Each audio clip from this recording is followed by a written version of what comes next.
Meet Elise, a 33-year-old corporate professional who's been happily married to Luke for 2 years. Luke, 3 years her senior, works at a sister company to hers.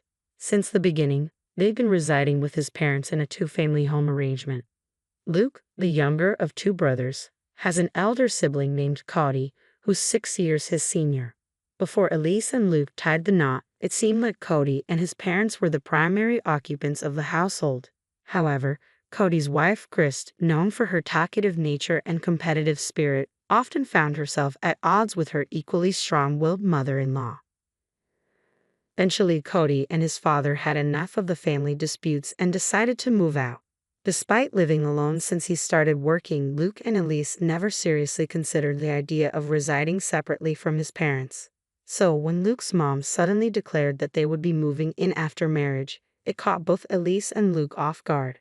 Elise had assumed they would continue living in her current apartment until they decided to start a family, as it was convenient for her commute. However, it seemed that living together was inevitable in their family's eyes. Although the idea initially unsettled them, they realized that the commute wouldn't differ much whether they stayed at Luke's apartment or his parents' house. Besides, the ancestral home, crafted by Luke's grandfather, boasted both a main house and a guest house, promising ample privacy. Reluctantly, they agreed to move in. However, Elise soon found herself regretting the decision. Luke's mother, in her mid-60s, began complaining about back pain and dizziness, leaving all household chores from cleaning to laundry and shopping squarely on Elise's shoulders. As a full-time worker, even sharing chores with Luke barely managed to keep our lives and his parents' lives in order. Then, an unexpected financial burden hit us. Firstly, the guest house needed serious renovations. Initially appearing livable from the outside, stepping in revealed a dire need for more than just patch jobs. The bathroom, kitchen, roof, floors, everything showed significant wear and tear. Yet it was our space, and naturally, we committed to paying for the renovations. What caught us off guard was when my mother-in-law demanded the same renovations for the main house upon seeing the newly refurbished guest house. It seemed inconceivable to fix up our space and leave them in a rundown place. However, we couldn't afford to do everything all at once. Why is Elise working then? To support us, her in-laws? My mother-in-law questioned. Exactly, Luke, we blessed you with marriage. You should serve us in return. So not only did they want the house renovated, but they also desired new high-end furniture and appliances, claiming the newly renovated rooms deserved the best. Additionally, they made us pay for every little thing, from groceries to household items. Thanks to this situation, Luke and I struggled to save even a tiny bit of money every month. Just as we approached the 3rd year, my mother-in-law and the Cody couple suddenly dropped the bomb. We're moving in, you have to move out. Christy explained that Cody got laid off, although he was actually spared but chose to leave to save a colleague with kids. Despite having 1-year-old twins himself, he was deemed more responsible due to his prestigious university background. Facing this ultimatum, Luke and I sat down with my in-laws, pleading our case for hours until we finally conceded, fine, we'll move out this week. It was clear that we had no other choice. We've learned plenty about family from you, mother-in-law and father-in-law. It's time to put that wisdom into practice, right, Luke? I teased, glancing at my husband. Ha, finally getting it, are you? Luke chuckled. Yeah, just like Elise said, we're happy to do it. Great, case closed, he affirmed. With that, Luke and I turned our backs on our chuckling in-laws and headed for the guest house. 2 weeks later, we had movers arranged and relocated with no time to spare. Opting for the full packing service due to time constraints, we timed our move during my in-laws' regular lunch at karaoke with friends to avoid any complaints about the items we were taking. We wrapped up all the formalities in 3 days, utilizing our paid leaves and starting our new life. However, one day, I received a call from the front desk at work, informing me that someone claiming to be family was there to see me. I had a feeling she'd show up soon, but I didn't expect her to barge in on me instead of Luke.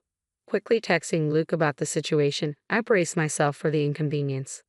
Luke's response came swiftly, suggesting that we ask Maya to step out for a meeting to avoid causing trouble at the office.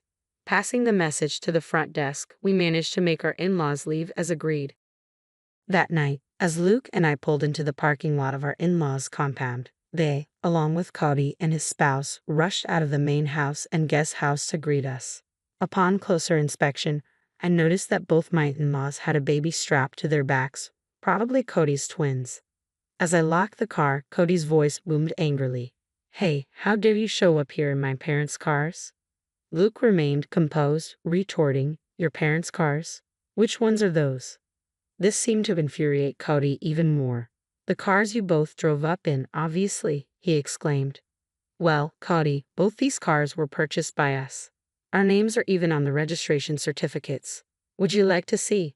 Luke interjected, stepping in. "I've been annoyed by how our parents drive these cars as if they own them. We let it slide because we live together, but now there's no need to lend them out, right?" I added, feeling a surge of irritation. "Don't forget Dad-in-law has that old minivan he used for work," Chrissy chimed in, glaring at us. "Who cares about that old car?" spat Cody. "But it's perfect for twins, isn't it? You can fit 2 car seats," I retorted, attempting to reason. Our back and forth made our in-laws uncomfortable. After seeing Cody receive a talking to about the cars, they jumped in. "What about the furniture and the appliances? Taking them while we're away? That's stealing, not just from the main house, but also from the guest house," Cody argued. "Yes, Cody, and I can't live without those," Chrissy added. "Why would we have to leave them? Look, I get what you're saying. We're using the guest house anyway. But there's no reason to dip into the main house too," Luke reasoned. "Why isn't that stuff we all pitched in for?" I asked, trying to understand their logic. Such arrogance. "Even so, once you gave it, it's ours," father-in-law fired back. "Whoa, hold on. We never gave you anything. We just lent it. There's no memory of us ever saying we're giving it to you, and there's no transfer of ownership on paper," Luke countered, shocking both our in-laws. "We were living together, so we lent stuff as a courtesy. Now that we're living separately, why would we keep lending you things? We just took back what's ours. Is that a problem?" Luke continued, exchanging smiles with me. "Well, we have washing machines and fridges too. You don't need 2 of each, do you?" they argued. "Exactly, so why not lend it to us again? Wherever you've moved, stuffing everything into a small space will just make it even more cramped," Luke concluded. We exchanged grins, acknowledging our cramped living situation. "True, we're pretty packed right now," I admitted.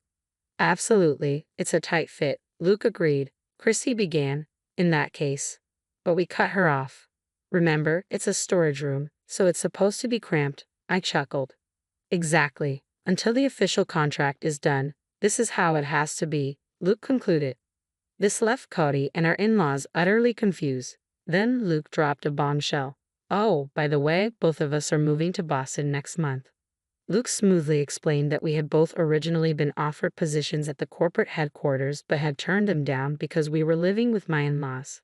However, now that the obstacle of living with them was removed, we had both accepted the transfers and happily received internal notifications for positions at the corporate headquarters. Even better, if all went well, we could be working there till retirement. As luck would have it, Luke's colleague, who was going overseas for an extended period, wanted to sell his high-rise condo. Everything fell into place quickly. "You guys are going to live in a high-rise condo in Boston? Man, life sure does throw some curveballs, doesn't it?" Cody remarked. "Totally. If Cody and the gang hadn't told us to move out so they could live here, we wouldn't have stumbled upon this jackpot," I replied. "But how could we even afford a high-rise condo?" "That seems unreal," Chrissy questioned. "That's thanks to Alisa's dad. He provided the down payment," Luke revealed. "Alisa's dad just gave you the down payment?" Cody asked, surprised. "Yes, my sister is inheriting the family property, so this is sort of a trade-off. Plus, a previous owner asked if we could hold on to his modern altar until, upon my return to the country, I proposed lowering the asking price, and he agreed, securing a significant discount.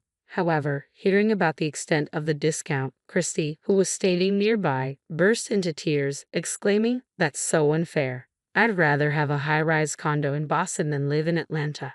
Suddenly, the in-laws, who had been quiet all this time, switched gears and started fawning. "Well, it looks like Luke really has it together, doesn't he? Like mother, like son. Luke is following in my footsteps," they chimed in. Ignoring their comments, Luke turned to me and said, "Living in a high-rise in Boston, everyone's going to be so jealous. When are you moving? We must visit. If we're going to Boston, you should come too," I suggested. The idea seemed to intrigue them. However, the mood shifted when Cody and Christy stopped their arguing and snapped at the in-laws. "What are you talking about? Cody's being downsized, so you're going to have to support us. Plus, until I find another job, Christy will have to go back to work early from her parental leave. You'll have to take care of her household chores and the twins," they confronted. As tension mounted, Cody and Christy marched up to the in-laws who were carrying the twins. The babies, sensing the tension, started crying, waking up the entire neighborhood. Noticing the neighbors gathering at a distance from the garage, the in-laws turned beet red. Luke finally intervened, addressing Cody and the others. "Stop just standing there. Exactly, these guys are trying to take advantage of us, your parents." Luke's laughter echoed as he continued. "So, this is like a battle of wits between a raccoon and a fox, huh?" Turning to the bewildered faces around him, he grinned and explained, "If both couples, us and you, don't work, our family finances will collapse next month." Fuming, Christy asked what this meant. I chimed in, "Christy, you thought if Cody lost his job and you moved into the in-laws' rental home, you could just push the utility bills and groceries onto them, right? Well, our income was running this house and you can't count on it anymore." "I've never heard about this, exactly what we're telling you now," I admitted, puzzled. "Oh, and you'll also need to help with the mortgage payments for the house renovation. It's in father-in-law's name," Luke added. "Why is it in his name?" I questioned, catching the in-laws off guard. Luke took over, explaining, "I wanted the loan in my name since I was paying for it, but Dad insisted it would be shameful. So we used this property as collateral. Until now, we've been transferring money into Dad's account to cover the loan. Cody, you'll need to chip in starting next month." Of course, the in-laws and Cody were against it, but Luke firmly declined to continue payments. "We're going to give up the inheritance. So Cody, as the one who will inherit, you better take good care of your parents and the family home," I firmly told him. "But children are still obligated to take care of their parents, right?" my mother-in-law insisted. Luke brushed it off, saying, "Well, considering we've been covering your living expenses and loan payments for the past 2 years, I'd say that pretty much balances out any future caregiving costs I'd have as a son, don't you think?" "Let's go home, love," Luke said, looking at me. "Goodbye, everyone. I doubt we'll meet again." "Take care," I said, bidding farewell. The next day, Luke and I sold off the furniture and appliances we had moved from the main house, along with 2 cars we wouldn't need anymore. When Chrissy texted us asking for them, I simply replied, "Why?" and blocked her. After that, the special leave granted for our job transfer wasn't enough, so we had to use up our remaining paid vacations to finally finish moving into the apartment. Buying the high-rise condo would take more time, so for the first year, we decided to rent, thanks to the generosity of my boss who owns the place. As the weekend arrived, bringing a bit of calm after the storm of recent days, we gazed at the city lights, and Luke broke the silence. "I know I've been a hassle this time, but thanks for sticking with me," I said, feeling grateful for Luke's patience. "What's with the formal tone all of a sudden?" Luke joked, but then his expression turned serious. "When we first got married and the idea of living together came up, I should have thought things through. But back then, I was just happy you chose me over Cody, who I've been compared to since we were kids." He continued, reflecting on how we had mindlessly followed his parents' wishes until they told us to move out to make room for Cody and his family due to the company restructuring. It struck me, how could they say that after being such a burden on us financially and otherwise? Luke wondered aloud. "And then I thought about how much your parents must worry about you given your situation." He explained that he sent an apology email to my parents, and their response was heartening. "If we promise to make our daughter happy in the future, the past can be forgiven." Encouraged by this, when they discussed the down payment, they lent it to us without a hitch. Luke made a promise to do everything in his power to protect our life together, just the 2 of us and our future children, if we were blessed to have them. However, on the other hand, it seemed my in-laws were struggling. Despite pulling from their retirement income, they could barely afford the loan for the home renovation. With Cody's attempts to find new employment proving futile, they were forced to make do with Christy's salary now that she had returned to work. Arguments were frequent, often loud enough to hear outside the house. A former colleague even reached out to me, mentioning gossip about them skipping town, as they had cut off all contact with Luke and me. They even resorted to reaching out to my parents, but my dad immediately changed his phone number, seeing it as a small but significant step, given how they had belittled my family and neglected pre-marriage courtesies. Now, they had almost no way to get in touch with us. What goes around comes around, I mused.